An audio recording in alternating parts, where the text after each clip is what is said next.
చూస్ country delight, live better. ఇప్పుడే country delight యాప్ని download చేసుకోండి.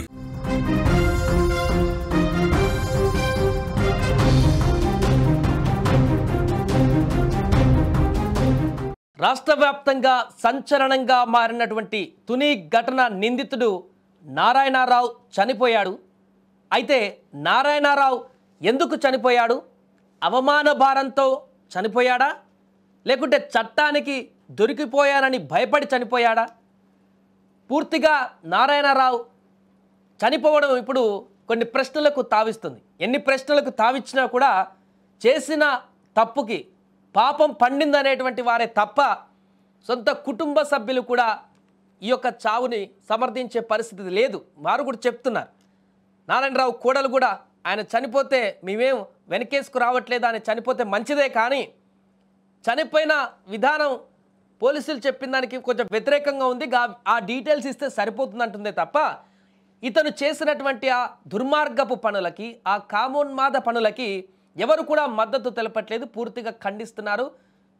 ఆల్రెడీ నిన్న చితక బాదారు కూడా స్థానికులు, కుటుంబ సభ్యులు. ఈ నేపథ్యంలోనే కొన్ని అంశాలు ఇప్పుడు తెరపైకి వస్తున్నాయి. ఎందుకంటే నారాయణరావు మరణించినటువంటి తర్వాత, ఇతను చనిపోయినటువంటి తర్వాత బలవన్మరణానికి పాల్పడ్డాడనేటువంటి అంశం తెరపైకి రావడం జరిగింది.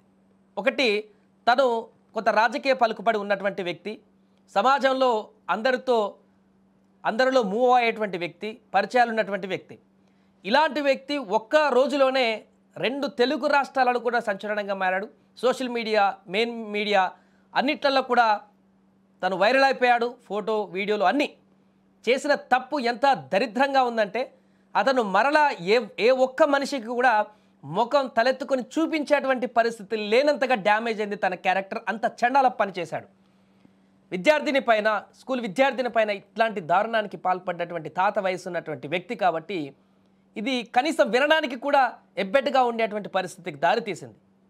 సో దీంతో పూర్తిగా ఒక్క రోజులోనే టీవీలో పూర్తిగా తన క్యారెక్టర్ మొత్తం అసాసినేట్ కావడంతో తీవ్ర మనస్తాపం, పశ్చాత్తాపానికి గురవడం ఒకటైతే, ఇక రెండవది పోలీసులు దీన్ని చాలా సీరియస్గా తీసుకున్నారు. ఈ కేసుని చిన్నపిల్లల విషయం కాబట్టి ఎవ్వరు కూడా దీన్ని అంత ఈజీగా తీసుకోరు. ప్రభుత్వం అంతే సీరియస్గా తీసుకుంది, పోలీసులు కూడా అంతే సీరియస్గా తీసుకున్నారు. ముఖ్యంగా కాకినాడ ఎస్పీ బిందు మాధవ్ గారు ఇంకా చాలా సీరియస్గా తీసుకున్నారు.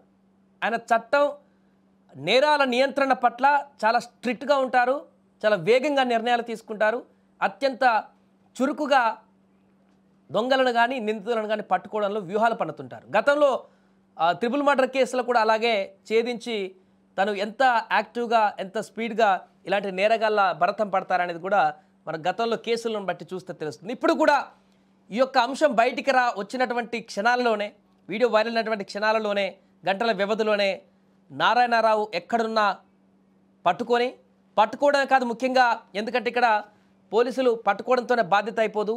ఎందుకంటే న్యాయస్థానంకి, చట్టానికి సరైనటువంటి ఆధారాలు చూపించడం కూడా చాలా కీలకం. అలా తప్పించుకునే వాళ్ళు చాలామంది గతంలో ఉన్నారు. ప్లస్ ఇతను నారాయణరావు అనేటువంటి వ్యక్తి పొలిటికల్గా కొంత ఇన్ఫ్లుయెన్స్ ఉన్నటువంటి వ్యక్తి, పరిచయాలు ఉన్నటువంటి వ్యక్తి కాబట్టి ఏ ఒక్క చిన్న మిస్టేక్ లేకుండా, ఏ ఒక్క తప్పిదం లేకుండా చట్ట ప్రకారం అత్యంత భయంకరమైనటువంటి శిక్షలు పడేటువంటి విధంగా చాలా కీలకమైనటువంటి సెక్షన్లు యాడ్ చేశారు. దీంట్లో పోక్సో యాక్ట్ను కూడా యాడ్ చేశారు. పూర్తిగా అన్ని ఎవిడెన్స్ను కూడా సాధించారు. పూర్తిగా జడ్జి ముందు సబ్మిట్ చేసి నారాయణను బ్లాక్ చేసే విధంగా అన్ని సాధించారు ఎస్పీ బిందు మాధవ్ గారి ఆధ్వర్యంలో. అలాంటి పరిస్థితులు ఏర్పడ్డాయి కాబట్టే ఇప్పుడు అతనికి ఆల్టర్నేట్ లేదు. ఒకటి పశ్చాత్తాపం ఉండాలి, రెండవది భయపడి ఇంకా తప్పించుకునే ఆప్షన్ లేదు.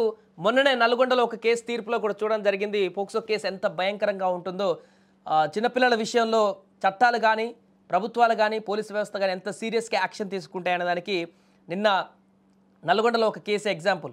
30 సంవత్సరాలకు పైగా అక్కడ పడింది ప్రిజన్. సో అలాంటి సీరియస్ కేసు కాబట్టి ఖచ్చితంగా నారాయణరావు దీన్ని భయపడా, లేకుంటే పశ్చాత్తాపడా, మొత్తం పూర్తిగా తన క్యారెక్టర్ అసాసినేట్ అయిందని చెప్పేసి చనిపోయాడనేటువంటి అంశం అయితే మనకు స్పష్టంగా కనిపిస్తుంది. కానీ ఇక్కడ నారాయణరావు యొక్క కోడలు, అదేవిధంగా కొడుకు మాట్లాడినటువంటి దాంట్లో ఒక కొత్త అంశాన్ని కూడా తెరపైకి తీసుకురావడం జరిగింది. ఇది తనంతట తాను చనిపోయినట్టుగా లేదు, ఇంకేదో జరిగి ఉండవచ్చు, ఈ యొక్క మరణంలో సహజంగా ఆత్మహత్యలాగా అనిపించట్లేదు, వేరే ఇంకేదో జరిగింది, ఆ విషయాన్ని మాకు చెప్తే బాగుండు అనేటువంటి వివరాలను కూడా వారు లేవనెత్తారు. ఒకసారి వారు మాట్లాడినటువంటి వివరాలు చూసిన తర్వాత మనం డిస్కస్ చేద్దాం.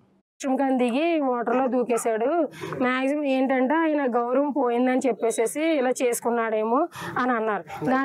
దానికి మేము ఏమి అనమండి. ఒక అమ్మాయిని పాడు చేశాడు, చావే అతను కరెక్ట్, బ్రతుకున్న మర్యాద ఉండదు ఎక్కడైనా, చచ్చిపోయాడు, మేము దానికి ఏం అనట్లేదు సార్. అదే టైం అయితే ఏ టైంలో చనిపోయాడని కనుక్కోమని చెప్పాను సార్.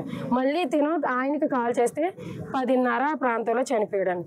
అయితే నేను అన్నాను 10 నుంచి 10:30, 11 ప్రాంతంలో చనిపోతే మన దగ్గర 10:37 టయానికి వచ్చారు, మరి చచ్చిపోయాడని చెప్పొచ్చు కదా, కోర్టుకి తీసుకెళ్లాలని ఎందుకు చెప్పారు అని నేను ఇప్పుడు అడుగుతున్నాను సార్. ఇప్పుడు ఏంటంటే మాకు సంబంధం లేదని తిట్టినా వదిలేసాం, మా కళ్ళ ముందే కొట్టేసి చంపేయడానికి చూసినప్పుడు మేము పట్టించుకోలేదు.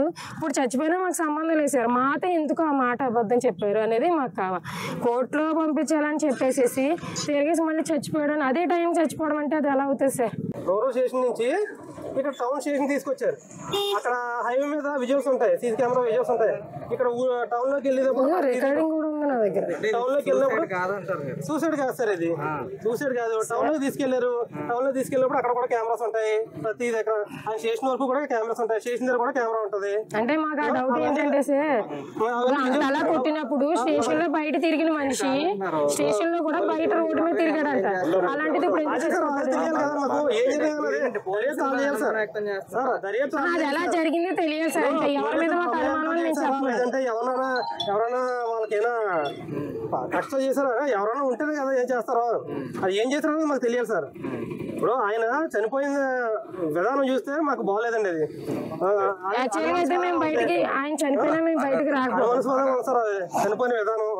మాకు అది ఎలాగన్నా సరే అది సీసీ ఫుటేజ్ విజువల్స్ తీసి రైట్. నారాయణరావు కొడుకు చెప్తున్న బట్టి చూస్తే ఇది నారాయణరావు బలవన్మరణం చెందినటువంటి అంశంగా మేము చూడట్లేదు, ఇంకేదో జరిగింది దీంట్లో, ఆ వివరాలు మాకు తెలియాలి, దర్యాప్తు చేయాలంటూ కూడా ఆయన చెప్తున్నారు. అంటే ఆయన చెప్తున్న దాని కోణం ప్రకారం చూస్తే ఇక్కడ పోలీసులపైనే నెపనెట్టేటువంటి ప్రయత్నం చేస్తున్నాడు. అంటే తనంతట తాను చనిపోలేదు నారాయణరావు, పోలీసులే ఏదైనా చేసి ఉండొచ్చు అనేటువంటి విషయాన్ని లేవనెత్తుతున్నారు. లైక్ గతంలో జరిగినటువంటి ఎన్కౌంటర్ల మాదిరిగా ఇది ఒక కొత్త భిన్నమైనటువంటి రీతిలో జరిగినటువంటి అంశంగా మనం తీసుకొని రావచ్చు బయటికి. గతంలో ఇలాంటి అఘాయిత్యాలు జరిగినప్పుడు, ఇలాంటి నేరాలు జరిగినప్పుడు అమ్మాయిల విషయంలో చాలామంది పోలీసులు చాలా సివియర్గా యాక్షన్ తీసుకున్నటువంటి ఘటనలు మనం చూసాం. కాకపోతే అక్కడ పోలీసులపైనే దాడికి ప్రయత్నించిన సందర్భాల్లో నిందితులను ఎన్కౌంటర్లు చేసినటువంటి ఘటనలు మనం చూసాం. దాంతో న్యాయం జరిగింది అనేటువంటి విధంగా ప్రజలు హర్షించదగ్గ అంశంగా మారాయి అప్పట్లో. కానీ ఇది చాలా డిఫరెంట్గా కనిపించేటువంటి అంశం. ఎక్కడ ఎన్కౌంటర్ జరగలేదు, ఏం జరగలేదు, తనంతట తాను చనిపోయాడు నారాయణరావు అనేది బయటికి మనకు తెలుస్తున్నటువంటి అంశం. బట్ తన కొడుకు చెప్తున్నటువంటి ఎలిగేషన్ ప్రకారం తన ఆత్మహత్య చేసుకోలేదన్నప్పుడు పోలీసులే ఇంత దుర్మార్గానికి పాల్పడ్డాడు కాబట్టి నారాయణరావు ఇలాంటి వ్యక్తి బ్రతకడానికి సమాజంలో ఏమాత్రం కూడా అర్హుడు కాదనేటువంటి ఉద్దేశంతో పోలీసులు అక్కడ ఎన్కౌంటర్ మాదిరిగా ఒక కొత్త ప్లాన్ ఏమన్నా వేశారా అనేటువంటి ఒక ప్రశ్న ఉత్పన్నం చేస్తున్నారు.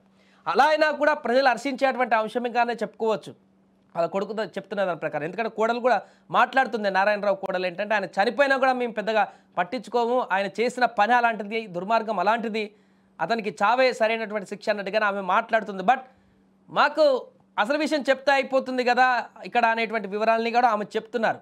అంటే ఆయన చనిపోవడాన్ని ఎవరు సమర్థించట్లేదు, ఎవరు మద్దతు ఇవ్వట్లేదు, కానీ చనిపోయిన విధానం కొంత మాకు ఇన్ఫామ్ చేస్తే బాగుంటుంది అన్నట్టుగా ఆమె చెప్తున్నారు. ఏదైనా కూడా ఇక్కడ మొత్తం ఓవరాల్గా ఈ ఎపిసోడ్లో గురుకుల పాఠశాలలో చదువుతున్నటువంటి విద్యార్థిని పైన జరుగుతున్నటువంటి ఈ దారుణ ఘటనలకు సంబంధించి ప్రభుత్వం కానీ పోలీస్ వ్యవస్థ కానీ ఎంత సీరియస్గా తీసుకుంది ఈ అంశాన్ని, భవిష్యత్తులో ఎవరైనా విద్యార్థినిల పట్ల ఎవరైనా ఇలాంటి ప్రవర్తన కనుక వెళ్తే ఏం జరగబోతుంది అనేటువంటి ఒక ఇండికేషన్ అయితే స్పష్టంగా మనకు కనిపిస్తుంది. ఏమైనా జరగని ఆత్మహత్య చేసుకొని నారాయణరావు ఇంకేమైనా చేసుకొని లేకుంటే పశ్చాత్తాపడ్డా, భయపడ్డా, ఎక్సెట్రా ఏదైనా కానీ ఒక మెసేజ్ అయితే వచ్చింది. ఆంధ్రప్రదేశ్లో మహిళలపైన కానీ విద్యార్థినులపైన కానీ ఎవరైనా ఇలాంటి అఘాయిత్యాలకు పాల్పడేటువంటి వ్యక్తులు ఉంటే వారు ఎవరైనా సరే, పొలిటికల్ ఇన్ఫ్లుయెన్స్ ఉన్నటువంటి వ్యక్తులే కానీ ఇంకెవరైనా సరే, ప్రభుత్వం పోలీస్ వ్యవస్థ చూస్తూ ఊరుకోదు, వాళ్ళ భరతం పడతారనేటువంటి ఒక సంకేతాన్ని అయితే ఇచ్చింది. ముఖ్యంగా కాకినాడ ఎస్పీ ఈ విషయంలో అయితే మరింత చొరవ తీసుకున్నట్టుగా మనకు స్పష్టంగా కనపడుతుంది. ఎందుకంటే ఈ ఘటన జరిగినప్పటి నుంచి మానిటరింగ్ చేస్తున్నారు ఎస్పీ బిందు మాధవ్ గారు. గతంలో చాలా కేసులను పరిష్కరించారు. వెంటనే నిందితులను పట్టుకొని చట్టానికి అప్పజెప్పినటువంటి సందర్భాలలో విత్ ప్రూఫ్స్ తోటి ఆధారాలతోటి ఉన్నటువంటి ఘటనలు ఉన్నాయి. దానిలో భాగంగానే ఈ కేసును కూడా ఛాలెంజింగ్గా తీసుకున్నారు. వెంటనే నారాయణరావును పట్టుకున్నారు, ఆధారాలను సేకరించారు, కీలకమైనటువంటి సెక్షన్లను నమోదు చేశారు, చట్టానికి అప్పజెప్పేందుకు సిద్ధమయ్యారు. ఈ నేపథ్యంలోనే పద్మవ్యూహంలాగా అన్ని రకాల ఆయుధాలను సమకూర్చున్నటువంటి పోలీస్ వ్యవస్థను చూసి భయపడ్డారా నారాయణరావు? లేకుంటే పశ్చాత్తాపం కలిగి ఇంత దుర్మార్గానికి పాల్పడ్డానే నేను అని చెప్పేసి తనకు తానే బాధపడి అఘాయిత్యం చేసుకున్నాడో తెలియదు. కానీ మొత్తానికి చెరువులో దూకి చనిపోయాడు. ఈ ఉదయంతో పూర్తిగా ఆయన మరణంతో ఇలాంటి దారుణానికి పాల్పడ్డటువంటి వ్యక్తి ఇంకా అతని గురించి మాట్లాడుకోవడానికి లేకుంటే ఆయన గురించి చర్చించడానికి లేకుంటే ఈ ఘటన పైన ఇంకా సాగదీయడానికి ఆస్కారం లేకుండా పులి స్టాప్ పెట్టుకున్నాడు తన జీవితానికి. దీంతో ఇంకా భవిష్యత్తులో ఇలాంటి ఘటనలు జరిగితే ఏం జరగబోతుందో అనే దానికి సంబంధించినటువంటి ఒక ఇండికేషన్ కూడా ఈ ఘటన ఇచ్చింది నారాయణరావు మృతితోటి.